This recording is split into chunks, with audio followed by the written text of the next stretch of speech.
नमस्कार,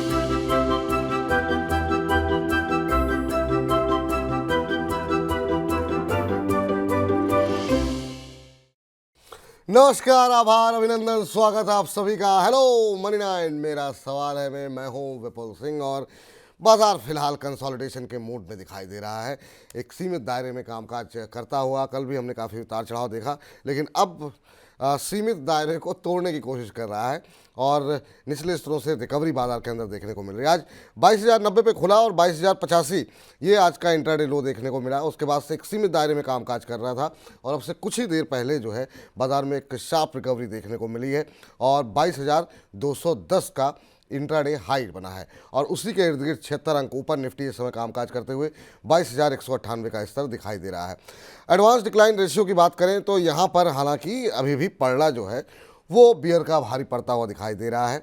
1255 शेयर ऐसे हैं निफ्टी में जो कि गिरावट के साथ कामकाज कर रहे हैं और 1139 शेयरों में हम देख रहे हैं कि मजबूती देखने को मिल रही है। वहीं अगर हम बात करें कौन से सेक्टर आज चल रहे हैं, कहाँ पे दबाव देखने को मिल रहा है, कहाँ तेज़ी देखने को मिल रही है, तो मेटल में मजबूती थोड़ी सी देखने को मिली है। अभी भी ऑयल एंड गैस सेक्टर में जो है रिकवरी आती हुई दिखाई नहीं दे रही है। आईटी में आज थोड़ी सी रिकवरी आती हुई दिखाई दी है और आईटी इंडेक्स अगर हम देखें तो आधे फीसद के आसपास ऊपर कामकाज करता हुआ। बैंकों में थोड़ा सा दबाव है, हालांकि पीएसयू बैंक्स तब भी हरे निशान में कामकाज करते हुए दिखाई दे रहे हैं। अब इस तरह के बाजार में किस तरह की रणनीति होनी चाहिए जब बाजार दिन के दोपहर के बाद अपनी दिशा पूरी तरह परिवर्तित करता हुआ दिखाई देता है, इसी पर अगले 1 घंटे हम बातचीत करेंगे।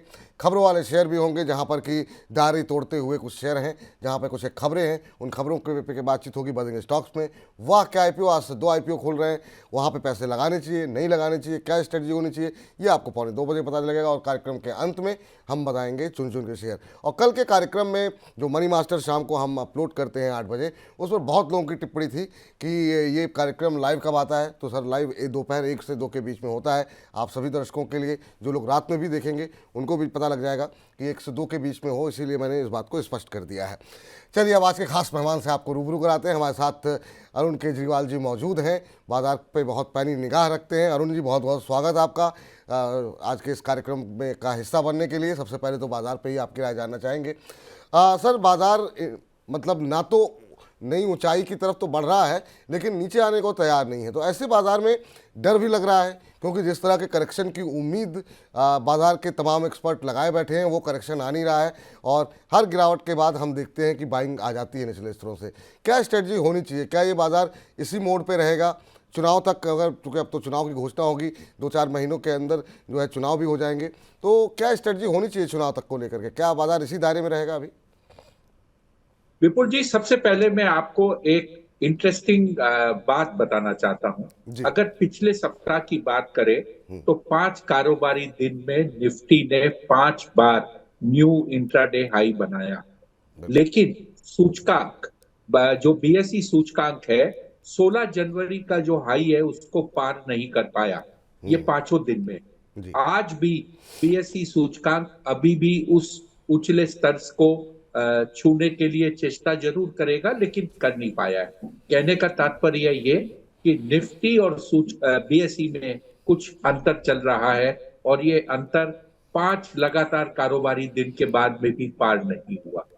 दूसरा, जो अक्सर आप सुनते हैं कि हम आपको करेक्शन की बात करते हैं, आपको ये बताते हैं कि करेक्शन आ रहा है, आएगा, थोड़ा सा संभलिए। पिछले गुरुवार को अगर आप देखें तो एक बड़ा इंटरेस्टिंग काम हुआ था कि बाजार में इंट्राडे जो करेक्शन आया था वो इतना बड़ा था कि बाजार ऊपर जो निचले स्तर से जो बंद आया था उसमें पूरे हफ्ते की तेजी का 1.5 गुना एक दिन के अंदर में फर्क रहा था बीएसई में और डबल रहा था निफ्टी में। कहने का मतलब कि इंट्राडे ट्रेडिंग करके भी आपको एक अपॉर्चुनिटी मिलती है कमाने के लिए। इसके ऊपर गौर कीजिए, ध्यान दीजिए, मौका छोड़िए मत। अब आ जाते हैं आपके आज के सवाल पे। सर, बाजार में उतार चढ़ाव का दौर चलता रहेगा। अलग अलग शेयरों में अलग अलग समय पर बाजार में ऊपर नीचे देखने को मिलेगा, लेकिन करेक्शन अपने समय पर आएंगे, आ रहे हैं और आगे भी आएंगे। इसके ऊपर से ध्यान मत उठाइए। एक चीज तय है कि बाजार कहीं ना कहीं एक, जैसे जो बीएसई में एक नया हाई बनना बाकी है, उसके बाद में कहीं ना कहीं एक तरफ से एक करेक्शन देगा। हो सकता है ये थोड़ा सा बड़ा हो, शार्प हो, लेकिन आपको आपके शेयर सिलेक्ट करके चलना पड़ेगा। मिड कैप स्मॉल कैप में एक स्टॉक रोटेशन बड़ा चल रहा है, और अब सेफ्टी का जो माहौल है वो आपको लार्ज कैप स्टॉक्स में मिलेंगे, क्योंकि वहां पे आपकी एंट्री एग्जिट आसानी से हो जाती है। हम्म। तो ये रणनीति रहनी चाहिए बाजार के अंदर। और बड़ी संख्या में कार्यक्रम शुरू होने से पहले बहुत सारे दर्शकों ने अपने प्रश्न भेजे हैं हुए, एक एक करके प्रश्नों पे चर्चा करते हैं। कह रहे हैं विवेक सक्सेना जी, महादेव के नाम से इन्होंने अपनी आईडी बनाई हुई, कह रहे हैं यूं ही हासिल करो तुम सफलता, एक दिन तुम इतिहास रचो, पार करो हर बाधा को, सारे जग पर तुम छा जाओ, आपको आपके सराहनीय कार्य के लिए बधाई विपुल सर। नमस्कार, टाटा पावर में क्या अभी इन्वेस्ट कर सकते हैं? तो आजकल लोग शायराना अंदाज में प्रश्न पूछ रहे हैं सर। टाटा पावर के ऊपर इनका प्रश्न है। पावर शेयरों में बहुत शानदार रैली के बाद अब थोड़ा सा कंसोलिडेशन देखने को मिल रहा है। एनएचपीसी हो, एसजेवीएन हो या बाकी एनटीपीसी हो, सब में थोड़ा सा करेक्शन आया है। टाटा पावर भी आज 0.25% के आसपास की गिरावट के साथ 375 376 का लेवल यहाँ पर देखने को मिल रहा है। पिछले एक महीने में थोड़ी सुस्ती रही है, करीब 1.5% के आसपास का करेक्शन रहा है। हालांकि पिछले अगर हम 6 महीने की बात करें तो 50% से ज़्यादा का रिटर्न यहाँ पर देखने को मिला है। टाटा पावर में सर क्या इस गिरावट में खरीदारी कर सकते हैं? विपुल जी, आपके चैनल के जरिए मैं दर्शक को एक चीज बताना चाहता हूं कि आप जब कोई शेयर में रणनीति जानना चाहो तो उसमें एंट्री एग्जिट के पॉइंट के साथ साथ ये भी बताया कीजिए कि आप किस अवधि के लिए ये निवेश करना चाहते हैं, क्योंकि वो बहुत जरूरी है।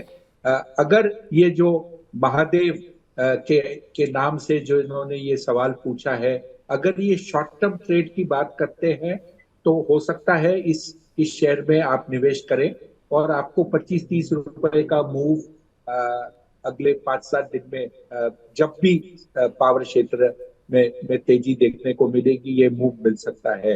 लेकिन अगर आप मीडियम तौर के लिए इन्वेस्ट करना चाहते हैं तो थोड़ा सा इसमें कंसोलिडेशन होना बाकी है, कुछ समय निकलना बाकी है। उसके बाद ये शेयर में निवेश करना फायदेमंद रहेगा। तो उम्मीद करते हैं सक्सेना साहब, महादेव जी, आपको आपके प्रश्न का उत्तर मिल गया होगा। अब जरा आकर्ष जी हमारे साथ, आकर्ष चौधरी जी हमारे साथ जुड़े हैं। चौधरी साहब नमस्कार। नमस्कार सर। कैसे हैं चौधरी जी, कहाँ से बोल रहे हैं? अच्छे हैं सर, हम मेरठ से बात कर रहे हैं और आपका शो देखना शुरू करा है सर। बहुत ही हेल्प मिलती है सर शो से।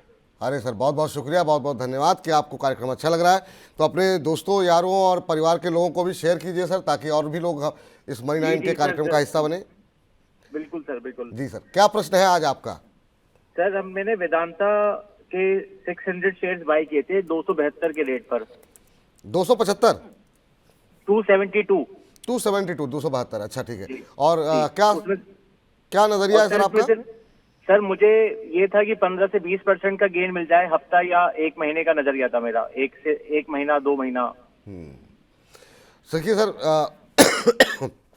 माफ़ कीजिएगा, ख्वाहिश रखना कोई गलत बात नहीं है, लेकिन इस तरह के एक हफ्ते के अंदर 15-20% का रिटर्न तब मिलता है या तो बाजार बहुत बुलिश हो या फिर वो शेयर बहुत हाई बीटा वाला हो कि 10-15% का मूव। वेदांता के साथ ऐसा कुछ नहीं हो रहा है। वेदांता के में हमने देखा कि बहुत ज़्यादा कंसोलिडेशन, धीमे धीमे धीमे शेयर चलता है और पूरी तरीके से बाजार को इसने अंडर परफॉर्म ही किया है। तो यहाँ पर इस तरह के मूव की आप अपेक्षा रखना, थोड़ा सा आपसे थोड़ा चूक हुई है यहाँ पर, लेकिन लंबी अवधि में हो सकता है बेहतर करे। लेकिन एक हफ्ते में 20% का रिटर्न या महीने भर में 20% का रिटर्न थोड़ा सा जाती होगी इस शेयर के साथ। पूछते हैं सर से, सर डिविडेंड पेइंग कंपनी है, बाकी सब कुछ अच्छा है, लेकिन शेयर में वैसी रैली देखने को नहीं मिली। बाजार कहाँ से कहाँ पहुँच गया। इसने 6 महीने में 10-11% का टोटल रिटर्न दिया है। अब ये हफ्ते भर के अंदर 15 से 20% का रिटर्न चाह रहे हैं वेदांता से। आप कैसे देख रहे हैं इनके प्रश्न को? सर, इनका जो पूछने का जो नजरिया है ये अक्सर बाजार में देखा गया है कि जो भी शेयर निवेशक लेता है उसे लगता है कि रिटर्न तो 15-20% ही एक हफ्ते में मिलना चाहिए, चाहे स्टॉक कुछ भी हो। इसमें रिटर्न ये जो 15-20% है शायद इससे ज्यादा मिल सकता है, लेकिन इनको समय की जो अवधि है उसे बढ़ाकर 4 से 6 महीने रखने पड़ेंगे, तब जाकर ये रिटर्न मिल सकता है। मेरे ख्याल से शॉर्ट टर्म में जादू की छड़ी घुमाने के बाद में भी ये रिटर्न उम्मीद नहीं की जा सकती। तो वही वाली बात है सर कि मतलब जो है यहाँ पर इस रिटर्न की उम्मीद ना करिए, और थोड़ा सा मतलब रणनीति बनाते समय थोड़ा किसी एक्सपर्ट से, या फिर हमारे यहाँ बहुत सारे लोग आते हैं, यहाँ पे पूछ लीजिए, क्या किसी से पूछ लीजिए, ताकि आपको अपना लक्ष्य निर्धारित करने में आसानी होगी। मोहम्मद अफसार साहब कह रहे हैं कि आज मेरा सवाल प्लीज़ ले लीजिए। रतन इंडिया के ऊपर इनका सवाल है। 55 की बाइंग है और 1150 के शेयर जो है इन्होंने ले रखे हैं। रतन इंडिया की बात ये कर रहे हैं, एक बार ज़रा इस पर नज़र डालते हैं क्या भाव यहाँ पर देखने को मिल रहा है। तो रतन इंडिया इंटरप्राइजेस की अगर हम बात करें तो अभी 10 रुपये का शेयर ये मुझे दिखाई दे रहा है, और ये शेयर, अच्छा रतन इंडिया इंटरप्राइजेज 81 का भाव है, ठीक है। ये पावर के शेयर हैं, तो रतन इंडिया पावर नहीं, रतन इंडिया इंटरप्राइजेज के ऊपर इनका प्रश्न है। तो 55 पे इन्होंने लिए हुए हैं सर, और अभी का भाव जो देखने को मिल रहा है वो 85 का देखने को मिल रहा है। 30 रुपये इनको यहाँ पर मिल रहे हैं। क्या करना चाहिए मोहम्मद अफसार साहब को? क्या अभी होल्ड करना चाहिए? सर ये शेयर होल्ड कर सकते हैं। शेयर ऊपर से थोड़ा सा करेक्ट किया है 15-20 दिन पहले। वापस इसमें एक फॉर्मेशन अच्छा बन रहा है। कुछ इसमें एक अपवर्ड मूवमेंट देखने की उम्मीद है, तो होल्ड कीजिए। आपको कुछ बेहतर दाम शॉर्ट टू मीडियम टर्म में 1 महीने के अंदर आपको अवश्य मिलेगा। जी चलिए, इस बीच जो है हमारे साथ अगले दर्शक जो हैं वो विनय भट्ट जी हैं। विनय भट्ट जी नमस्कार। नमस्कार विपुल जी। नमस्कार विनय जी, कहाँ से बोल रहे हैं आप? सर गाजियाबाद से, और मुझे लग रहा है मैं काफी ज्यादा लकी हो रहा हूँ आजकल। अरे सर, सेकंड टाइम आपसे मेरी बात हो रही है। अरे सर रोज बात कर लिया कीजिए सर, ऐसी क्या बात है। तो विनय जी क्या करते हैं? विपुल जी मैं एक यूके बैंक में मैनेजर के रूप में काम करता हूँ। अच्छा चलिए, बहुत अच्छी बात है। बैंक में मैनेजर है, कभी लोन की आवश्यकता होगी तो आपसे संपर्क किया जाएगा सर। हाँ जी हाँ जी। जी सर बताइए, तो क्या विपुल प्रश्न जी, है? बात यह है कि अब मुझे पड़ने वाली है घर पे मार। बीवी के लिए मैंने लिया था IRFC ओह 166.7 पे, और वो तब से नीचे नीचे गिर रहा है। तो मैं ये जानना चाह रहा था कि अगर इस पे एवरेजिंग करनी है तो किस लेवल पे करनी चाहिए। और कितने समय पहले लिया आपने ये लगभग अभी से 1 ही महीना हुआ है, और व्यू लॉन्ग टर्म का है। व्यू लॉन्ग टर्म का? फिर क्यों मार पड़ने वाली है सर? अब चूंकि ये शेयर जब आपने लिया तब तक बहुत रैली आ चुकी थी इस शेयर में, तो एक भाई जो लोगों ने भाई लोअर लेवल पे लिया हुआ है वो कहीं ना कहीं तो मुनाफा वसूल करेंगे ही। तो इस वजह से एक, और थोड़ी सी ज़रूरत से ज़्यादा चाल आ भी गई थी, तो इस वजह से एक करेक्शन लाजमी था। तो 10% के आसपास शेयर करेक्ट हुआ है पिछले 1 महीने के अंदर, लेकिन क्या शानदार मूव रहा है IRFC के अंदर। 214% का रिटर्न यहाँ पर देखने को मिला है पिछले 6 महीने में। 50 रुपये से शेयर चल रहा था और आपने 163 पे लिए, तो थोड़ा सा वहाँ पे रिस्क टू रिवॉर्ड जो है वो आपके फेवर में उतना नहीं था। लेकिन खैर कोई बात नहीं, एवरेज करना चाह रहे हैं और लंबी अवधि का नज़रिया है सर इनका। सर IRFC पे आपकी राय क्या होगी? अब इनको 10, 12, 13 रुपये के आसपास पर शेयर का नुकसान हो रहा है। सर जो इन्वेस्टर है वो बैंक में काम करता है, तो उसे यील्ड, प्राइस टू बुक, ये सब चीजें अवश्य पता होगी। उसके बाद भी इन्होंने ये शेयर को सिर्फ उसका मोमेंटम देखकर दिया है, ये थोड़ी सी ताज्जुब होती है। मुझे लगता है इन्हें जब भी थोड़ा सा इस शेयर में उछाल मिले निकल जाना चाहिए। हो सकता है कुछ लॉस भी हो, निकल जाना चाहिए। इसमें 2 बड़ी न्यूज सामने आने वाली है। सबसे बड़ी न्यूज ये है कि अगले महीने में इसमें एक OFS आएगा, जिसमें कि सरकार अपनी हिस्सेदारी बेचेगी, और जो 25% शेयर होल्डिंग पब्लिक की होनी चाहिए उसके तहत इसमें एक बड़ा ऑफलोडिंग होगा। अक्सर ये देखा गया है कि जो फ्लोर प्राइस होती है उसके पास शेयर एक बार गिर जाता है, तो इसमें एक गिरावट का मौका मिलेगा।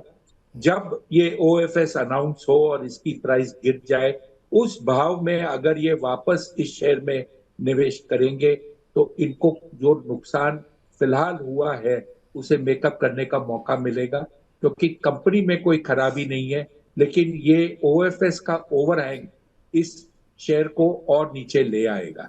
तो मेरे ख्याल से इनके लिए राय यही होगी, एक बार निकल जाइए, लॉस भी अगर करना हो तो बुक कर लीजिए, ओएफएस आने के साथ इस शेयर में वापस निवेश कीजिएगा, आपको 2 पैसे अवश्य बने। ठीक, तो ये सर आपके लिए सलाह है कि एक बार के लिए ठीक है, आपको 10-12 रुपये पर शेयर का नुकसान हो रहा है, 13 रुपये, एक बार के लिए चाहिए तो लॉस बुक कर लीजिए। जब ओएफएस का हैंगओवर ख़त्म हो जाए, शेयर और नीचे आ जाए तो फ्रेश बाइंग कीजिए, आपको अच्छे रिटर्न यहाँ पर आते हुए दिखाई देंगे। ये फिलहाल सलाह निकल करके आती हुई। चलिए, इस बीच अगले दर्शक गुरमीत सिंह जी हमारे साथ जुड़ चुके हैं। गुरमीत जी नमस्कार। चलिए, लगता है संपर्क उनसे टूट गया, कोई बात नहीं। संदीप कुमार जी का प्रश्न ले लेते हैं, यूट्यूब पे उन्होंने भेजा है। कह रहे हैं नमस्कार सर, आपका प्रोग्राम बहुत अच्छा लगता है, माई 9 इज़ द बेस्ट एपिसोड। अच्छा, बेस्ट एपिसोड, कोई बात नहीं सर। सर एनएचपीसी 91 रुपये 55 पैसे के भाव से 100 शेयर लिए हैं, अब नीचे जा रहा है, होल्ड करूं या सेल कर दूं? एनएचपीसी सर एक ऐसा शेयर है, 2-3 शेयर ऐसे हैं, जियो फाइनेंस, इरडा, एनएचपीसी, इस पर सबसे ज़्यादा प्रश्न जो है पिछले कुछ दिनों में हम आते हुए देख रहे हैं। एनएचपीसी पे सर क्या इस समय करना चाहिए, क्योंकि पावर सेक्टर के अंदर भी काफ़ी शानदार मूव देखने को मिला है और अब यहाँ पर भी जो कंसोलिडेशन देखने को मिल रहा है, ऊपरी स्तरों से एनएचपीसी जो है अब सरकता हुआ दिखाई दे रहा है। यहाँ पर जो लोग फ्रेश एंट्री करना चाह रहे हैं उनके लिए क्या बेस्ट लेवल आपको दिखाई दे रहे हैं, और चूंकि इन्होंने खरीदा हुआ है तो इनके लिए क्या सलाह रहेगी? कह रहे हैं अब नीचे जा रहा है। विपुल जी, जो आपने अभी फिलहाल जो शेयर की बात की, चाहे वो टाटा पावर हो, आईआरएफसी हो, एनएचपीसी हो, इसमें एक यूनिक चीज जो देखने को मिलती है, ये सभी शेयर लगभग एक ही टाइम पर पीक बने। इन्होंने टॉप बनाया, उसके बाद में एक करेक्शन किया, करेक्शन करके वापस एक पुल बैक रैली दी और अब फिर एक करेक्टिव मोड में है। इसका मतलब इनका जो मोमेंटम था वो साथ साथ चल रहा था और लोगों को इस पूरे मोमेंटम पैक, जिसमें कि 10-12 शेयर शामिल है, 3-4 रेलवे के शेयर, एक इरिडा भी इसमें मौजूद था, ऐसे करके कुछ शेयर का मूवमेंट साथ साथ हुआ और लोग बाग इसमें खींचते चले गए और फंस गए। मेरे ख्याल से इस शेयर में भी अब वही रणनीति होनी चाहिए कि आगे पीछे इसमें देखकर एक बार निकल जाइए। शेयर में इमीडिएट शॉर्ट टर्म में कोई बड़ा अपमूव नहीं दिख रहा है। शेयर वापस अपना जो लो बना था आज से लगभग 10-15 दिन पहले, उसके आसपास कुछ कंसोलिडेट करेगा, थोड़ा सा ऊपर एक हायर बॉटम बनाएगा और उसके बाद चलेगा। भाव में डैमेज नहीं होगा, लेकिन समय निकाल देगा ये शेयर कंसोलिडेट करने में थोड़ा समय निकाल देगा यहाँ पर। तो अगर आपका बहुत लंबी अवधि का नज़रिया नहीं है तो एक बार के लिए चाहें तो आप एग्जिट कर सकते हैं, ये राय है। लंबी अवधि का नज़रिया है तो कंसोलिडेशन के बाद फिर से अपमूव आएगा, तो आप चाहें तो बने रह सकते हैं।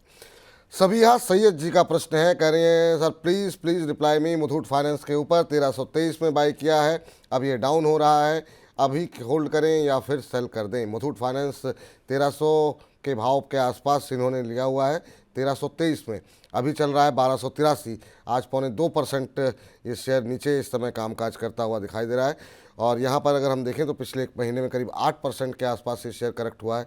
पिछले 6 महीने में भी यहाँ पर कोई ख़ास मूव नहीं देखने को मिला है, ऑलमोस्ट निगेटिव रिटर्न ही देखने को मिला है। सर कैसे देख रहे हैं आप मुथूट फाइनेंस? पिछले 4-5-6 महीनों से एक अंडर परफॉर्मेंस देखने को मिल रही है, अब इनको लॉस हो रहा है यहाँ पर, कह रहे हैं कि अभी इनके लिए क्या स्ट्रेटजी आप सजेस्ट करेंगे सबिहा जी के लिए? विपुल जी, ये शेयर एक फॉलिंग ट्रेंड लाइन जो बनी है शेयर की, ये राइजिंग ट्रेंड लाइन है, लेकिन वहां पर ऐसा लग रहा है कि ये सपोर्ट लेने के लिए आया है। अगर अगले 4-5 कारोबारी दिन में शेयर यहां से नहीं घटता तो इसमें एक अप ट्रेंड या एक कंसोलिडेशन होकर शेयर ऊपर जा सकता है। लेकिन अगर अगले 5 दिन में शेयर में 50-60 रुपए की नई गिरावट आती है तो इनको ये शेयर से निकल जाना चाहिए, क्योंकि ये जो लेवल है, ये जो ट्रेंड लाइन है, वो टूट जाएगी और वो शेयर के लिए नेगेटिव संकेत देंगे। तो सबसे अच्छी रणनीति ये रहेगी, 50 रुपए नीचे का एक ट्रेलिंग स्टॉप लॉस लगाकर ट्रेड कीजिए। अगर उसको रिस्पेक्ट करके शेयर संभल जाता है और ऊपर जाता है तो बने रहिए, नहीं तो आपके स्टॉप लॉस से शेयर निकल जाएगा। ठीक, तो ये राय आपके लिए निकल करके आती हुई गुरमीत सिंह जी से बातचीत कर लेते हैं। गुरमीत जी नमस्कार, सत श्री अकाल। नमस्कार सर, सत श्री अकाल। और सर कहाँ से बोल रहे हैं गुरमीत जी? मैं सर मुंबई से बोल रहा हूँ। मुंबई से बोल रहे हैं, चलिए बहुत अच्छी बात है सर। क्या कर रहे हैं मुंबई में? सर मैं आर्मी पर्सन हूँ। अच्छा अच्छा, क्या प्रश्न है सर आपका? सर मेरे पास कैंपस है 330 के भाव पे। कौन सी कंपनी बताई सर? कैंपस कैंपस अच्छा कैंपस, अच्छा 330 के भाव पे लिए हैं आपने? जी जी 200 अच्छा। शेयर है मेरे पास।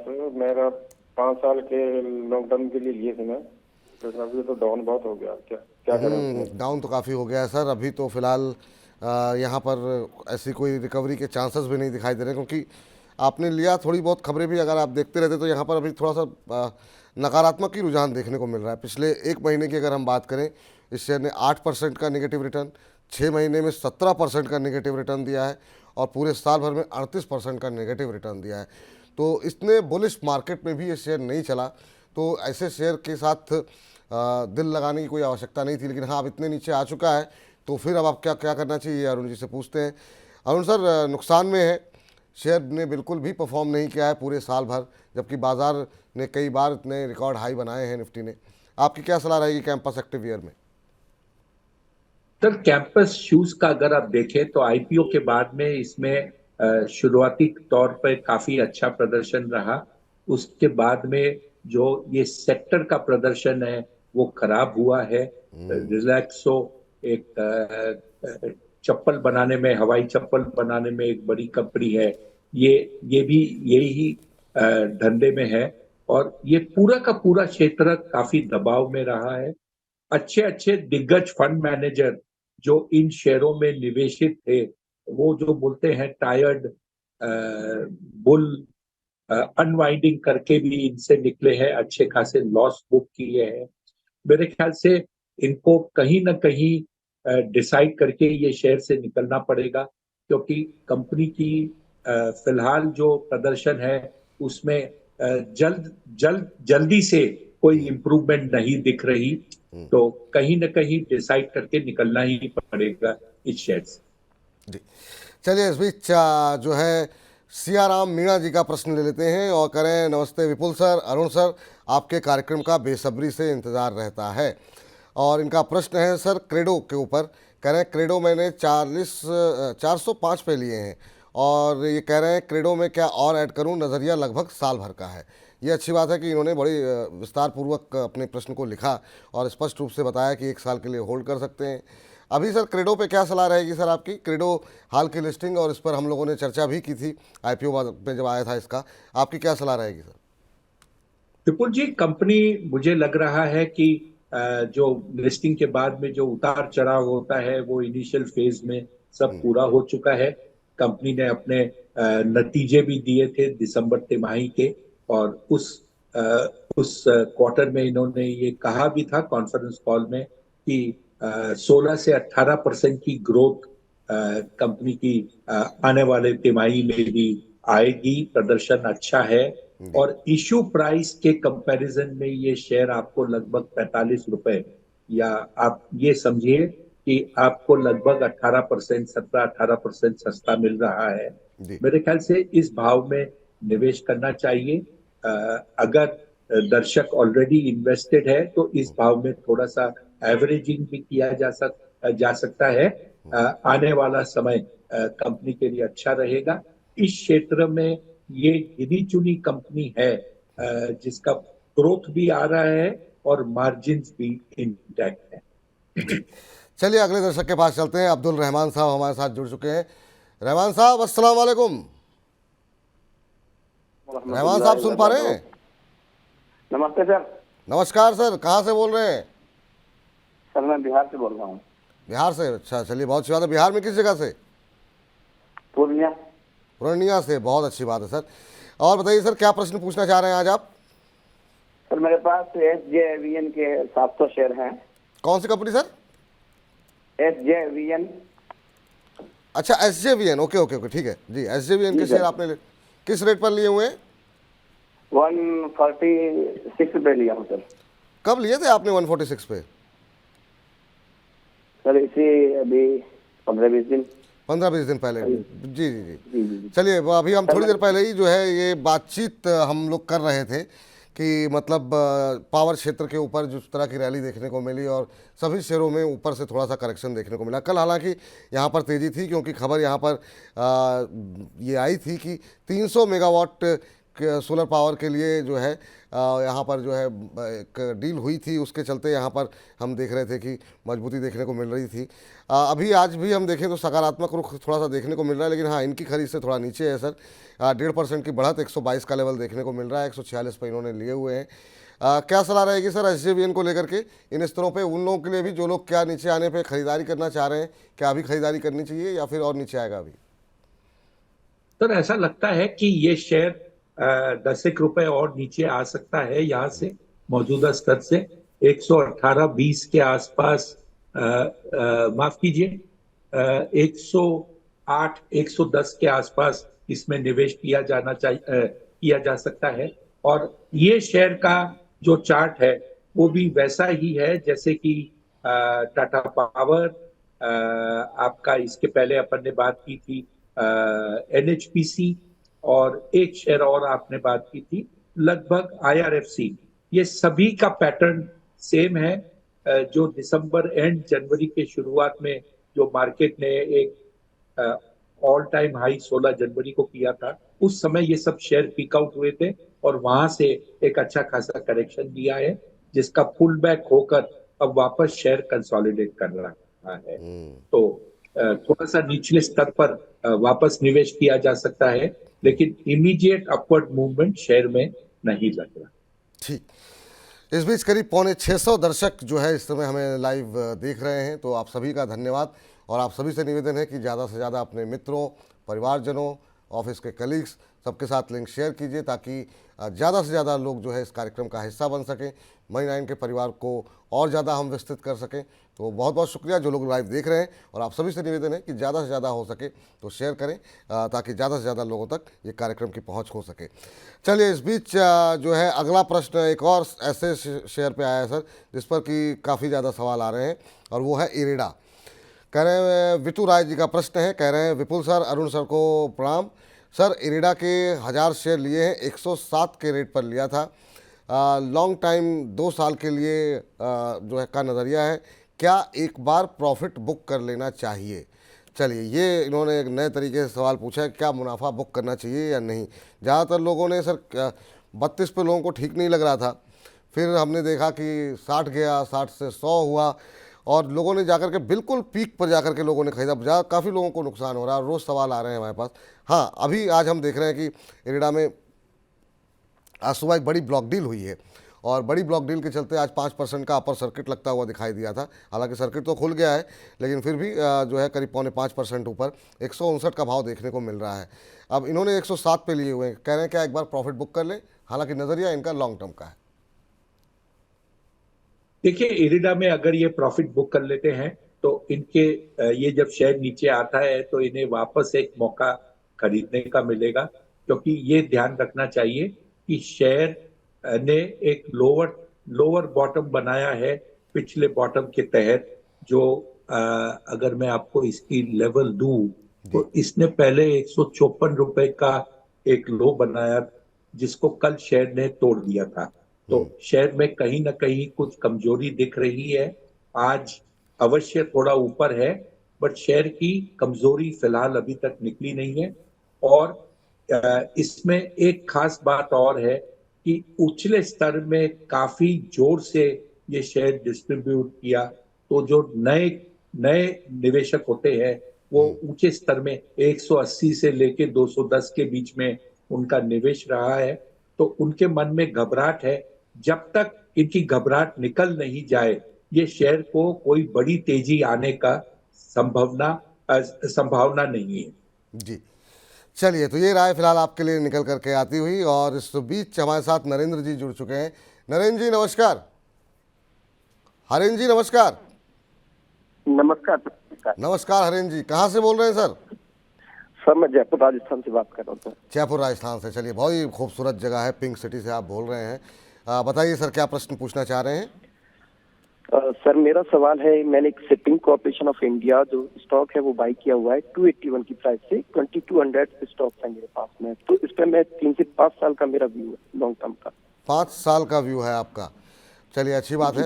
ये भी क्षेत्र, ये भी शेयर एक ऐसा है जिसमें काफ़ी अच्छी रैली देखने को मिली और उसके बाद से अब कंसोलिडेशन के मूड में है। थोड़ा सा मुनाफा वसूली जो है वो हावी होती हुई दिखाई दे रही है।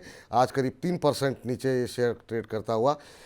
सर इनकी खरीद थोड़ी सी ऊपर की है, लेकिन नज़रिया 5 साल का है, तो 5 साल तक होल्ड कर सकते हैं ये। क्या सलाह रहेगी सर आपकी? बिल्कुल पीक के आसपास जो है इन्होंने जाकर के ख़रीदा है इस शेयर को। 281 की इनकी खरीद है, अभी 230 के आसपास चल रहा है। आपकी क्या सलाह रहेगी शिपिंग कॉर्पोरेशन ऑफ इंडिया पे? सर अवधि लंबी है, इनको मौका मिलेगा मुनाफे में निकलने का। लेकिन जब इतनी लंबी अवधि हो तो जब शेयर में एक मोमेंटम बन जाता है तो कुछ न कुछ प्रॉफिट बुक करना उस समय जरूरी बनता है। और अगर ऐसा कोई नहीं करता तो वो मौका चूक जाता है, क्योंकि हर शेयर का दिन आता है जब वो चलता है। अब जैसे अगर आप देखें तो शिपिंग इंडस्ट्री में फिलहाल जो ग्लोबल टेंशन्स है, आपके एक तरफ इजराइल हमास को लेकर लड़ाई चल रही है, दूसरे रेड सी में लड़ाई चल रही है, यूक्रेन रशिया का युद्ध एक नेवर एंडिंग युद्ध हो गया है। तो ये सब जब चीजें होती है तो शिपिंग कंपनीज को बेनिफिट मिलता है, उनके फ्रेट रेट्स में बढ़ोतरी हो जाती है रिस्क फैक्टर बढ़ने के कारण। तो इसका लाभ शिपिंग कंपनी को मिलता है। तो ऐसे प्राइस मूवमेंट में एक अपॉर्चुनिटी मिलती है जब शेयर का भाव बढ़ता है निकलने का।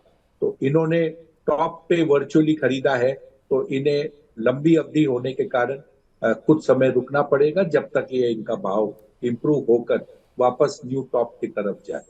जी चलिए, इस बीच हमारे एक और दर्शक का प्रश्न आया है। पुरुषोत्तम रयाल जी का प्रश्न है और पुरुषोत्तम रयाल जी कह रहे हैं कि साउथ इंडियन बैंक के 300 शेयर इन्होंने लिए हुए हैं 33 रुपये 70 पैसे की रेट पर।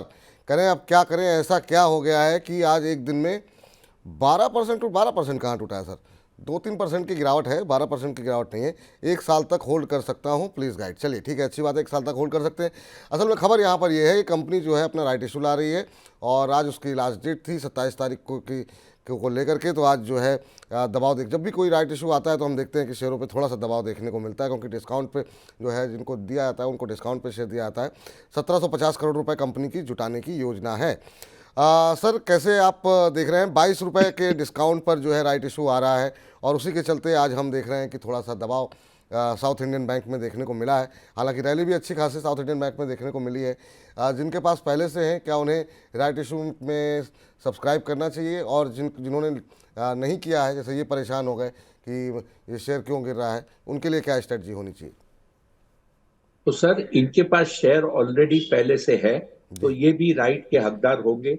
इनको राइट में शेयर अप्लाई करना चाहिए, एडिशनल शेयर अप्लाई कीजिए। और क्योंकि एक डिस्काउंट है, जब आपको अलॉटमेंट मिल जाए तो आपको एडिशनल शेयर मिले हैं, अगर आप उसको बेचकर मुनाफा कमाते हैं राइट पोर्शन पर, तो आपकी जो कॉस्ट है वो कम हो जाएगी और इस तरह से आपको जो नुकसान हुआ है भाव गिरने से वो मेकअप हो जाएगा। तो राइट अप्लाई कीजिए और एडिशनल शेयर अप्लाई कीजिए, कुछ न कुछ आपको एडिशनल मिलने की संभावना है। जी चलिए, इस बीच स्वप्ना रेड्डी जी का प्रश्न ले लेते हैं। और बहुत सारे दर्शक आईपीओ को लेकर के सवाल कर रहे हैं, तो उसका हम डिस्कशन कर लेंगे सर। आप सभी में, जिसमें बहुत लोगों ने मेडी असिस्ट का नाम लिया, बहुत लोगों ने और भी किसी आईपीओ का नाम लिया हुआ है। आप लोग अपने सवाल जो है, जब हमारा वाह के आईपीओ सेगमेंट है उस दौरान रखिएगा, ताकि आपके जो जितने भी आईपीओ जुड़े हुए सवाल हैं उस पर फिर हम अरुण जी के साथ डिस्कशन कर लेंगे। स्वप्ना रेड्डी जी कह रही हैं बीजीआर एनर्जी के ऊपर इनका प्रश्न है। 101 के भाव पर इन्होंने 200 शेयर लिए हुए हैं। कह रहे हैं कि सर हाई स्पीड से क्यों गिर रहा है शेयर, क्या एवरेज अभी कर सकते हैं या फिर लॉस बुक कर लें? तो बीजीआर एनर्जी सर इन्होंने लिया हुआ है और उसमें अभी इनको लॉस हो रहा है। अब 61 रुपये 20% का लोअर सर्किट बीजीआर एनर्जी के अंदर आज देखने को मिल रहा है। तो अब तो काफ़ी तेज़ी के साथ यहाँ पर देखने को गिरावट मिल रही है। यहाँ पर आपको बता दें कि प्रमोटर्स की तरफ से जो आपने सवाल किया है ना कि आखिर में क्यों गिर रहा है, प्रमोटर ने हिस्सा अपना बेच दिया है। तो जब प्रमोटर को ही भरोसा नहीं है कंपनी के ऊपर, तो फिर अब आपको बने रहना चाहिए, नहीं बने रहना चाहिए, ये तो हम अरुण जी से पूछेंगे। सर आज अच्छा खासा दबाव जो है देखने को मिल रहा है। हालांकि मिनेविरा फंड ने जो है यहाँ पर 0.5% हिस्सा खरीदा है, लेकिन प्रमोटर की तरफ से बिकवाली की गई है। और उसकी वजह से दबाव देखने को मिल रहा है। बीजीआर एनर्जी पे आपका व्यू क्या होगा सर? देखिए, ये जो शेयर है ये लगातार हाई वॉल्यूम के साथ शेयर बढ़ता हुआ दिखा, और सपना जी ने जो कहते हैं उछले स्तर पर माल लिया, और उनके शेयर में गिरावट करीब करीब 50% की देखने को मिली।